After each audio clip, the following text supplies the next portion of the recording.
On to writing. Okay, so I'm going to take this one.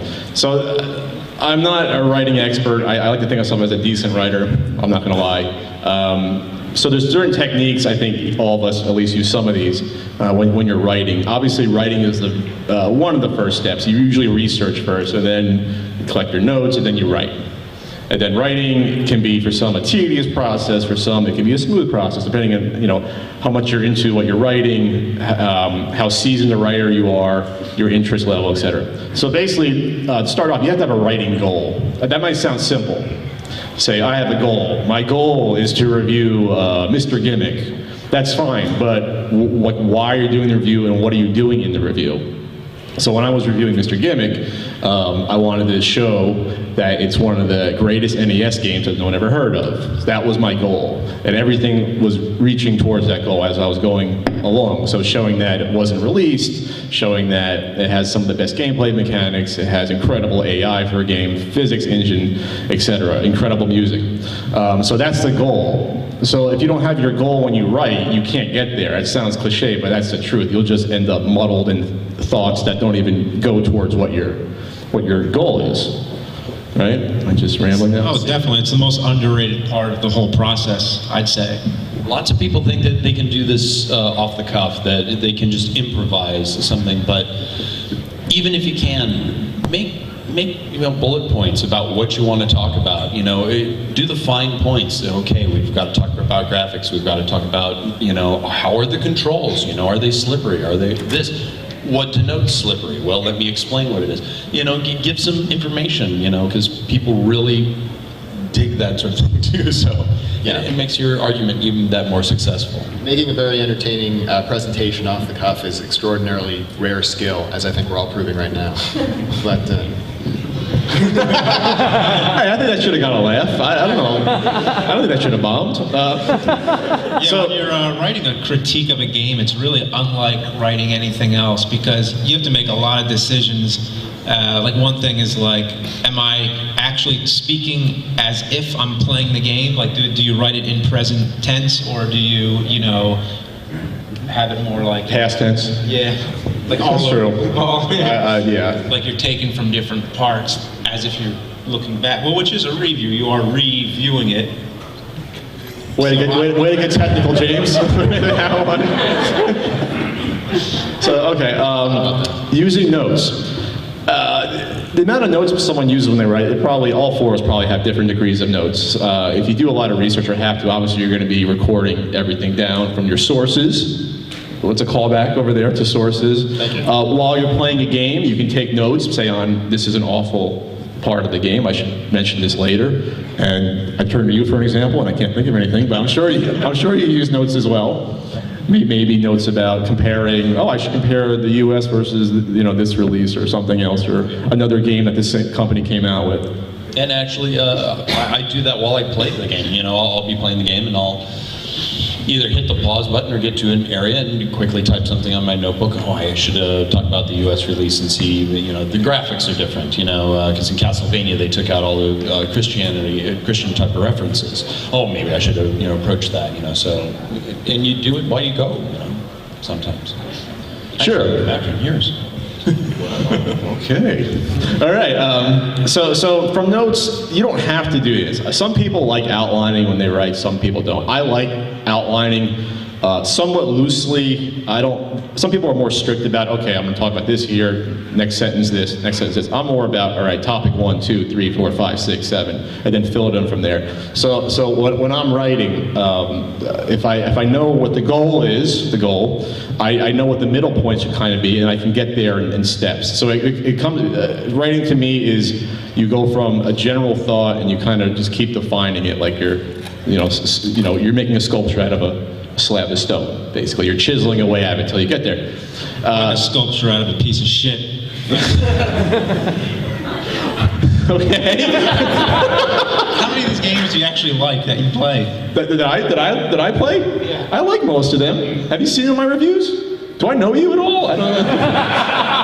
the question is, has anyone seen your reviews? Wow. We've seen it. I don't need your pity. I will come them out there. So back to the outlining. So outlining, for some people, I've talked to writers before where outlining takes longer for them to do than to do the actual draft, which at some point you have to go from an outline to draft and just sort of jump in. At some point you have a basic framework and you just have to actually start doing it and getting into it, and that leads to drafts. In terms of first draft, final draft of what you're writing, your script. I always write a rough draft out almost like immediately after I have done the outline. I don't let it sit. I just like getting the thoughts out. If in my head the outline looks good, I can start filling it in right then. Doesn't mean it's going to be good. First draft of what you write a lot of times is not good. You either don't have all your thoughts collected, you're missing information, you're kind of scattered, but it's just get the information out of your head, because in the head it could be forgotten, especially mine, which is kind of, So get the information out there. Once you have a first draft down, or any draft, you can step away for a little bit, whether it's a day, a couple of days, go back and replay the game, do more research, you get lots of notes, and then you can start crafting, a final draft. So am I saying something insane? You guys have a different process, or? Oh no, it's totally sane. I don't hear that often. Okay. I think it's underrated and very important to read over your first draft and just completely read it, go over it in your head, like speak it in your head or out loud. Make sure it flows well and that you're connecting your points in a valid manner, because, they taught you this in high school, right? Never go with just your rough draft. That could be a giant mess. Yeah, I always read over every single draft I've written. I've always had to change something or else, something or other, because I make a mistake like that, something or else. No, that doesn't sound like me, So or it's grammatically incorrect, so you have to change it, or this doesn't flow right, or nobody would say this $5 word. Just don't just say something just to be it. Just to be it, Jesus Christ.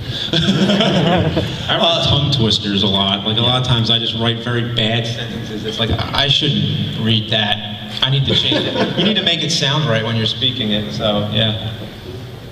Okay, and then once you're done, I do this sometimes on my material, others probably more, getting other people's opinions. Have someone else read over even a portion of what you're written and say, like, is this good? Is there something missing? Is this a mess? And even if it's not a mess or it's a mistake, they might even have an opinion that's valid on what you could change or improve that you might have never thought of before. And so that's a good thing to have. I think it's especially important starting out because you might not have your voice yet. You might, be all over the place. Just to get a fresh pair of eyes on it before you release it to the world might be a good idea. Very true. The world can be mean. The world is mean, Rue, and hopefully it's going to be very mean to you after your comment a few minutes ago. I heard a little too much. Very different. I'm sorry. And last, this is corny, but reading is fundamental. So what that means is this. It's a cliche, but if you want to be a good writer, you have to read. I don't care if you don't like to read if you want to write or do anything, because the more you read, you learn how to write, what works, what doesn't work, because things that are published are usually published by people who can write already, not by people who can't. It sounds stupid, but it's true. Oh, okay. What about Twilight? All right. Too easy. We're not talking about, okay. That aside, so no, that totally threw me off, thank you very much, in the front row.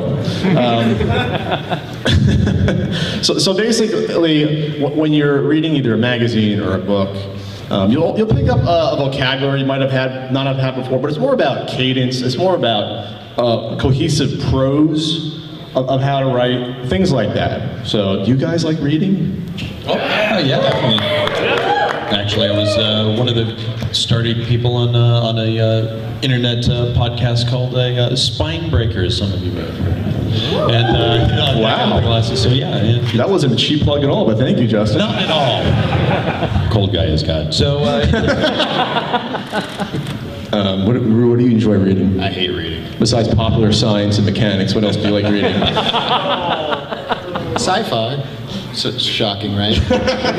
You know what? Because I'm definitely a cheap ass, I've been reading on my Kindle app on my phone the free books that are out of copyright, like The Adventures of Sherlock Holmes and stuff. Oh, that's very nice. It's actually really it's impressive how well it's written. I mean, obviously, otherwise it wouldn't have survived this long. Sure. No, it's a great read. James, do you enjoy reading anything? Yeah, no particular genre. I like autobiographies a lot. Really? Yeah, definitely. Like people I'm interested in. So yeah. Okay. Very Because good. every they have such a good personal just tone. It's nice to hear. It's like when somebody's just like speaking to you through pages of a book. Sure. Let's see, I'm reading right now, For Whom the Bell Tolls by Hemingway. That's what I'm reading right now, actually. Very good. And we're going to move on. I wasn't trying to say it to be smart, by the way. That's what I'm actually reading. I read the encyclopedia.